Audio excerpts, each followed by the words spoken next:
Hi, this is Falandra from Gemz by Falandra, and it's been a while since I did an upload. I made the big move, so I moved into my new place. And if you saw the video I did about what my channel will be about, so my channel is going to be about, not just one thing, but a lot of other different things, because I wear many hats. So it's not just my jewelry business I have. I have a lot of other experience and backgrounds that I wear. So this video is going to be about how to get involved in your child's school, or how to be a part of what's going on inside the school. You don't want to be, that parent that's on the outside looking in. You want to know what's going on inside the school with administration, teachers, the students. So that's what this video is about, and it's about showing what you can do. There's a number of ways you can get involved with your kids' school.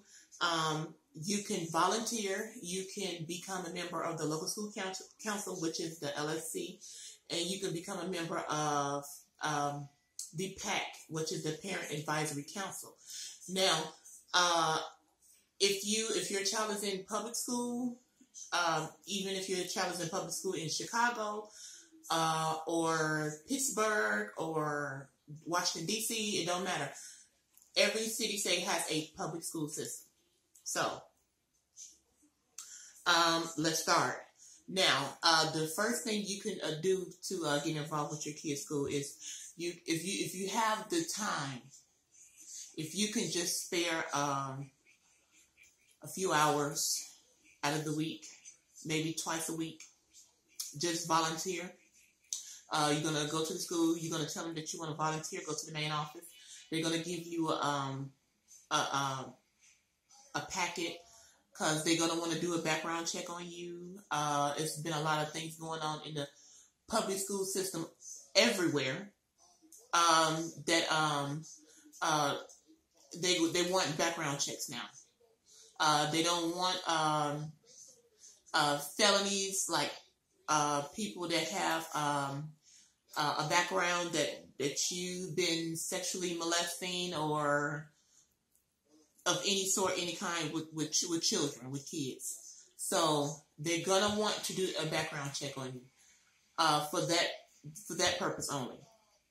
But if you can spare a few hours out of the week, maybe twice a week, a few hours out of the week, twice a week, volunteer at your kids' school. When my daughter was going to elementary school, it was ridiculous. You would see the parents, in the car. They would drop off their kid, and before the kid opens the front door, they drove off. They are going down the street. So you don't want to be that parent, because when something comes up that you don't know, you don't understand, you want to find out more about it, then you're going to be that parent that's, like left out on the outside looking in, trying to figure out what's going on. So, just let me show you how to do this. Okay, first, a couple of hours, twice a week. Volunteer. Okay, if you have time to do that, do that. If you have a little bit more time to spare, and you can get into involved in the school a little deeper.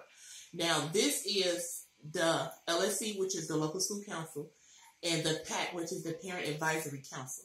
Now, each of those councils have their own budget. The school has its own budget for the fiscal year to operate off of. So, even if you get involved with the local school council, which is the LSC, the local school council has their own budget, like funds that they can run off of and keep keep their council going. The parent advisory has a budget as well that they can keep their council running off of. But I might have to make this a 2-part video because I'm going to start with explaining one, and I don't want to go over, I don't want to make the video long. So might split this up into 2. But first, let's start with the Parent Advisory Council. The Parent Advisory Council, and this is what you have to watch when you when your kid is going to school, even in elementary and high school. So the Parent Advisory has a budget. Every year, the Parent Advisory has a budget to spend on the parents. It could be going to the museum, as long as it's educational. As long as it's educational, you can spend that money on the parents. Whether it's having going to the museum, science and industry, or whatever, or going to conferences to educate the parents on, you know, what's going on in the school district, you know, and how to get your child ready for tests, and how to get tutoring for them. And if possible, if the budget is big enough, and if it's something that you all vote on, because the Parent Advisory has, you know, monthly meetings. So if the budget is big enough for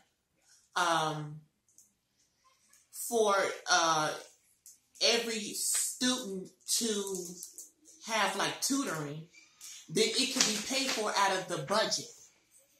But if it's not big enough for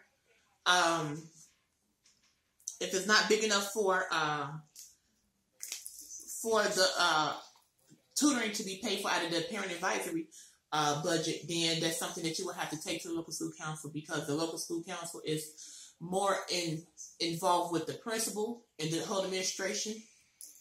Okay, so now this is a budget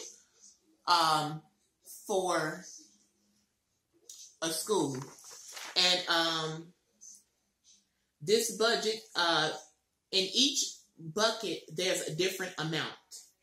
On one line it says $560. On the second line it says $889. On the third line it says $500. On the fourth line it says $300, and on the fifth line it says $17. Let me see if you can see that. Yeah, so if you was able to see that, yeah. So this is what the budget looks like. So every year, your school is going to get a budget. It's going to get a budget for the school to run on the fiscal year.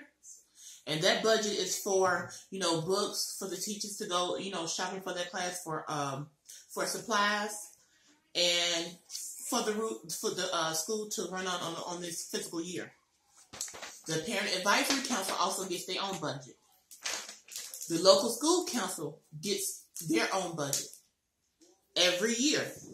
And if you don't watch it, the school will use the funds for other things because the parents is not involved, you know, like they should be. And if you don't watch it, the administration, the principal, will use these funds for other things that's in the school other than the parents, because the parents is not visible in the school like you should be. So take advantage of this. If you don't have a Parent Advisory Council, you need to go to your LSC, because your LSC, your local school council, has monthly meetings as well. Both councils is supposed to put up flyers around the school saying, you know, local school council meetings being held in the lunchroom or whatever kind of room. Is, you know, it'll be posted up monthly around the school. So will the Parent Advisory Council meeting. the flyer is posted up around the school. The first place you can see it is on the main entrance. If you don't see it on the main entrance, you may see it somewhere in the hallway or inside the main office. It must be posted around the school where the flyers can be visible. Now, if you don't have a parent advisory council, I suggest you take it to your local school council, because the local school council is a little higher than the parent advisory council. And I'm going to go into the local school council and what they do on the part 2 of this video.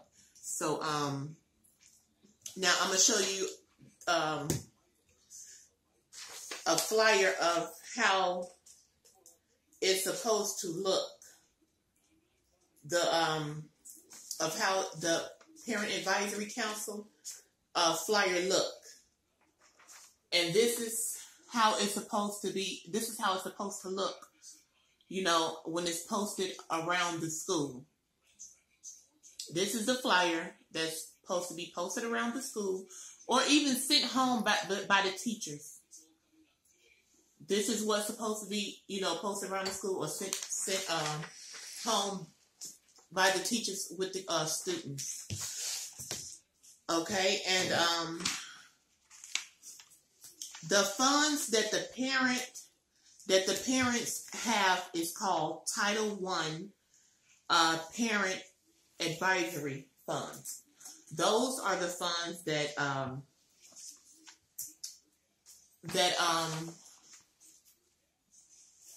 the PAC is going to run off of. Those Title I funds is what the Parent Advisory Council will be using to run its council meetings for the school year. Another thing is again, the Parent Advisory Council, which is called the PAC, is solely for the parents. To educate the parents, and is to educate the parents on how to educate their kids. So if you're not understanding the curriculum, because sometimes they can change the curriculum like every year, and that's nerve-wracking too. So if you're not understanding the curriculum, the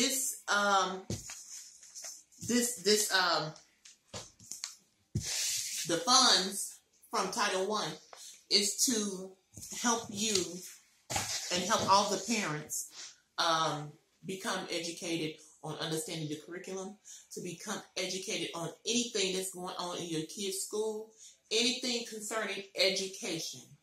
Now, also, I mean, you can also get museum passes to take your kids to the museum every month. And it can come out of this budget. So the Parent Advisory Council makes up of you have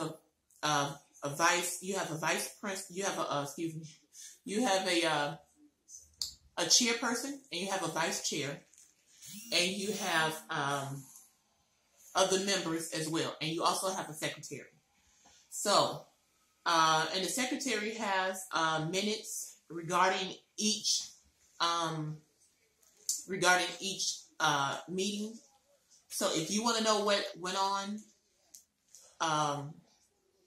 at a meeting that you wasn't at, and you want to know what went on and what was discussed, you can go into the main office. They're supposed to have a binder with all of that information in there about what went on in that meeting. So, so you won't miss nothing. What else? So yeah, I mean, please don't be one of those parents that's, you know, on the outside looking in and have no clue to what's going on in the school. And if you're not able to if you're not able to get involved with the PAC, the Parent Advisory Council, try to volunteer at least twice a week for a few hours. Yeah.